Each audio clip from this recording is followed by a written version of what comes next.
Di rukun iman ada 6, ada nggak bab tentang Imam Mahdi? Nggak ada.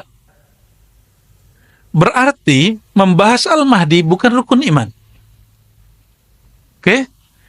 Jadi jika ada orang keliru mencari Imam Mahdi, keliru dalam bab rohani, tapi bukan keliru dalam bab iman. Untuk mencapai bab akhir zaman, kita wajib belajar ilmu qalbu. Ini satu-satunya alat, nggak bisa lagi. Fikih hadis ini di sini. Hadis tentang Imam Mahdi, hidungnya mancung, jidatnya lebar. Dan saya sudah banyak didatangin orang yang hidungnya mancung dan jidatnya lebar ngaku Imam Mahdi. Jadi saya tanya, apa bukti kalau Anda itu Mahdi? Lihat hidungku dari samping, katanya. Lihat jidatku. Akulah sang Mahdi yang kamu cari-cari itu, yang kamu tunggu-tunggu itu. Ya, saya mau ketawa, takut dosa. Tapi itu terjadi. Dan yang paling sedih apa? Orang halu merasa dirinya lah sang Mahdi. Karena habis pandemi kemarin, itu tambah banyak orang halu bahwa dialah Al-Mahdi. Emang Al-Mahdi mesti pandemi dulu baru ketahuan. Ya. Jadi kekeliruan dalam bab kemahdian itu kekeliruan spiritual, rohani. Dia tidak berimplikasi kepada iman dan Islam. Dia masih Muslim, dia masih mukmin, tapi rohaninya keliru. Ini tolong digarisbawahi ya. Tolong digarisbawahi. Jadi kalau nanti ada orang ngaku Imam Mahdi, dia masih mukmin. Dia masih seandainya dia benar, dialah sang walinya. Jika dia salah, dia pembohong. Tapi dia tidak kafir, dia tidak murtad. Jika ada kelompok pengikut Imam Mahdi tertentu, Mahdi, ada kali ada Mahdi, jadi Jawa kan? Maka orang ini, dia hanya keliru secara rohani, tapi implikasinya, kalau umurnya panjang mungkin dia jadi pengikut Dajjal.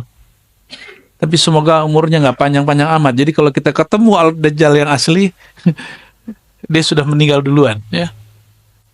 Ini yang penting ya.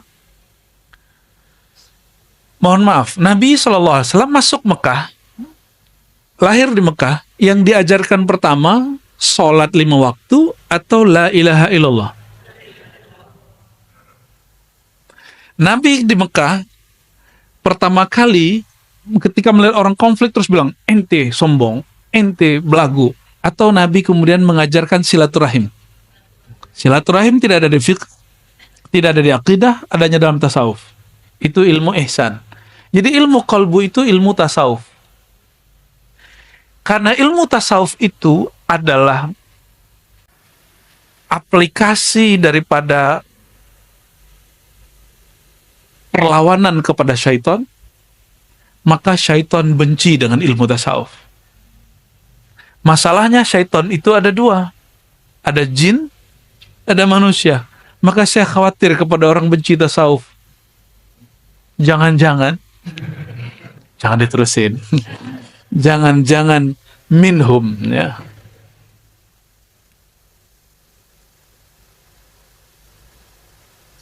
Karena tasawuf itu ilmu kolbu, sedangkan syaitan dalam kitab Awariful Ma'arif, Imam As-Surawardi mengatakan dalam satu riwayat, iblis itu meminta kepada Allah, ya Allah izinkan aku menguasai pembuluh darah manusia, maka Allah izinkan.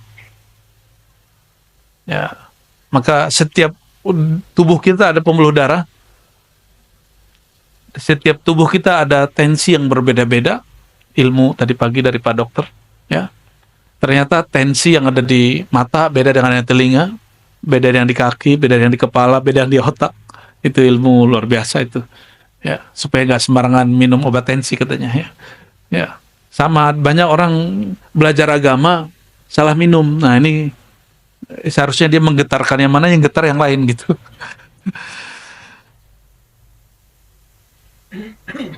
Iblis kemudian mengatakan, namanya masih Azazil, ya Rob, manggil Allah itu ya Rob, wahai Tuhanku. Jadi si Azazil, sang iblis itu Memanggil Allah itu masih dengan panggilan, wahai Tuhanku, izinkan aku untuk menguasai kolbu manusia. Disitulah Allah murka. Inilah asbabul wurud hadis qudsi. Tapi di Sahih Bukhari Muslim, kalimat itu nggak muncul. Yang muncul cuma ujung hadisnya. Al-kibriya'u ridai. Kesombongan itu adalah selendangku. Ya. Di riwayat lain, siapa yang mencoba untuk ingin mengambil selendangku berarti dia sedang melawanku. Maksudnya apa? Yang boleh menguasai kolbu itu hanya aku. Maka orang yang ingin menguasai kolbu, dia sedang menentang Allah Subhanahu wa taala. Ini perhatikan. Mursyid tidak menguasai kolbu dirinya, bahkan kolbu dirinya dia nggak kuasai, apalagi kolbu murid. Dia hanya diberi pengetahuan tentang penyakit kolbu dan cara mengobatinya. Guru nggak bisa nguasain kolbu. Ini perhatikan ya. Dokter bisa nguasain penyakit nggak? Pak dokter berdua. Gimana Pak dokter? Bisa menguasai penyakit? Betapa banyak dokter sakit. Kalau dokter sakit, kita gimana cara ngobatinnya? Maksudnya apa? Para mursyid ini kadang-kadang murid terlalu mendewakan guru. Akhirnya dia mengira guru itu menguasai kolbu. Tidak. Guru hanya menguasai ilmu kolbu. Ilmu mengobati kolbu. Paham di situ ya? Jadi guru tidak pernah menguasai kolbu manusia. Karena yang boleh menguasai kolbu hanyalah Allah. Dan kalau ada seorang mursyid ngaku menguasai kolbu manusia, fahuwa syaitanun bijubbati syekh. Fi jubbati syekh al-mursyid. Kalau ada seseorang mengaku dapat menguasai kolbu manusia, maka dia syaitan, iblis, ya, yang berjubah syekh. Nauzubillah min. Nggak ada yang sanggup. Nggak ada yang sanggup. Hatta Nabi Muhammad SAW tidak menguasai kolbunya. Beliau mengatakan, hadza fima amlik wa la tahkumni fima la amlik. Ya Allah, jangan hukumi aku terhadap hal yang aku tidak kuasai. Ya. Ini perhatikan, maka wajib belajar ilmu tasawuf. Ini kaidah-kaidahnya seperti itu. Dalam hadis qudsi disebutkan, qulubu bani Adam biyadir rahman, baina isba'in min asabi'ir rahman. Kolbu manusia di antara jemari-jemari Tuhan yang Maha Pengasih. Jangan bayangkan Allah itu benda, karena Allah bukan benda, maka disebut jemari, itu bukan berarti jemari ini. Tapi Allah menyebutnya jemari-jemari Sang Maha Pengasih. Berarti kolbu itu hanya dapat disentuh, digerakkan oleh rahmah, kasih sayang. Ya, semoga daurah itu berarti pelatihan, training, pengajian, ya. Semoga Allah berkahi dengan rahmat Allah SWT. Semoga dari awal sampai akhir kita berdaurah dengan hati, ya, dan Allah memandang hati kita dengan rahmatnya dan mengucurkan rahmat dari awal kita mulai sampai selesai, bahkan sampai kita wafat nanti. Amin ya rabbal alamin, ya. Oke, yang keempat, ini yang muqaddimah masuk ke Imam Mahdi. Pertanyaan Sayyidina Jibril kepada Sayyidina Muhammad SAW apa? Apa pertanyaannya? Setelah Islam, iman, ihsan. Ya Rasulullah, apa itu Islam? Dijawab rukun Islam. Ya Rasulullah, apa itu iman? Dijawab rukun iman. Ya Rasulullah, apa itu ihsan? Dijawab dengan ilmu tasawuf. Dan yang keempat, ini yang paling penting. Ya Rasulullah, mata sa'ah. Kapan the time? Kapan si waktu itu terjadi? Sang waktu itu Allah, bahasa Arabnya ad-dahru. Nyampe di bahasa Sunda sama Jawa, dahar jadi makan. Waktu makan. Cocok logi yang cocok.